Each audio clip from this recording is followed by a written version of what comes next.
Aujourd'hui, les membres de la SAM vous embarquent à la recherche du vaisseau le Duc de Béthune. Ce navire de commerce de la seconde compagnie des Indes françaises, percé de 20 canons, dont le capitaine était Jean-Paul Véry de Saint-Romain, fit naufrage sur la plage de Kernevel le 12 février 1758. Nous avons la chance que le journal de bord du navire soit parvenu jusqu'à nous. Nous savons donc que le duc de Béthune quitte l'Orient à destination des Mascareignes le 28 janvier 1756. Le 4 février 1758, sur la route du retour, dans le golfe de Gascogne, un corsaire anglais tente de s'en emparer. Il s'ensuit un combat très brutal. Le capitaine écrit « Nous avions toutes nos voiles en lambeaux et nous étions réduits assez tristement et criblés de coups de canon partout. » Après une nuit de tempête au mouillage sur Groix, le duc de Béthune rentre dans la rade de l'Orient et s'échoue sur la grève de la Nourriguel. La découverte de 2 cartes du XVIIIe siècle dans les archives de la BNF nous ont permis de positionner approximativement le navire sur le bas de l'estran. Imaginez un peu le spectacle au matin du 12 février 1758. Un majestueux 3-mâts, troué de boulets de canon, échoué sur le bas de la grève.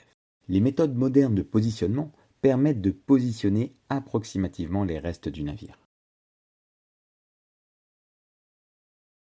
En octobre 2025, l'équipe de la SAM s'est lancée dans une opération magnétométrique d'un genre un peu nouveau. L'objectif est de détecter les restes du duc du Béthune sous le sable 267 ans après son naufrage. Le site est absolument majestueux. Du haut de la grève de la Nourriguel, la vue porte sur l'entrée de la rade de l'Orient et l'on peut admirer les remparts de la citadelle de Port-Louis qui abrite aujourd'hui le musée de la Marine et le musée de la Compagnie des Indes. Pour ce lever magnétométrique d'un genre nouveau, l'équipe prépare le poste de réception du signal qui va lui être envoyé en Wi-Fi en haut de la grève. Le magnétomètre, quant à lui, initialement configuré en version marine, a été transformé pour un usage terrestre. Il a ainsi été installé sur un chariot tracté, construit à partir de matériaux amagnétiques et conçu pour se déplacer aisément sur le sable. Donc ça c'est le caillou où il s'est planté sur le côté est, Ouais. d'après la carte. D'après la carte, il Et- sera à l'ouest, quoi. Il serait donc au Ouest au de- nord-ouest de cette roche-là, D'accord. d'après l'autre carte que tu avais. D'accord. Voilà. Dans les descentes, ça va bien. Et aujourd'hui, c'est grande marée. Les conditions sont idéales pour réaliser cette opération magnétométrique à sec, si l'on peut dire.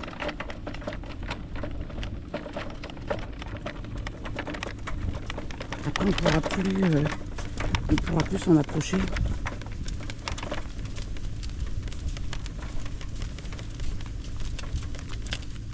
Ce n'est pas un navire qui traîne le magnétomètre suspendu à son radeau, comme d'habitude, mais des opérateurs de l'eau jusqu'au bottes, s'obligeant à suivre la ligne de vie installée d'est en ouest et déplacée tous les 4 mètres. Le temps est compté car la mer remonte extraordinairement vite sur le bas de la Nourriguel. Les mesures réalisées sur le terrain ont révélé l'existence d'anomalies magnétiques caractérisées par des valeurs très élevées. Ces valeurs ne correspondent pas du tout au profil attendu pour la cible recherchée lors de cette prospection. Des témoignages recueillis auprès des riverains indiquent d'ailleurs que la zone a été le théâtre de bombardements durant la Seconde Guerre mondiale, ce qui laisse supposer la présence de bombes ou de nombreux débris issus de ces événements. Il est donc probable que ce contexte historique soit à l'origine de ces fortes anomalies que nous avons détectées. Cependant, quand on regarde l'analyse, une partie située au sud-ouest de la zone prospectée présente des anomalies magnétiques de valeur plus faible. Ces résultats sont plus conformes à ce qu'on pourrait attendre de la cible recherchée, suggérant que cette zone pourrait être d'un intérêt particulier pour la suite des investigations.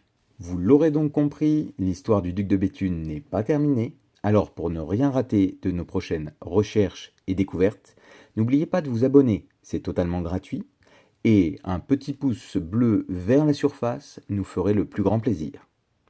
Au nom de la SAM, merci et à très vite.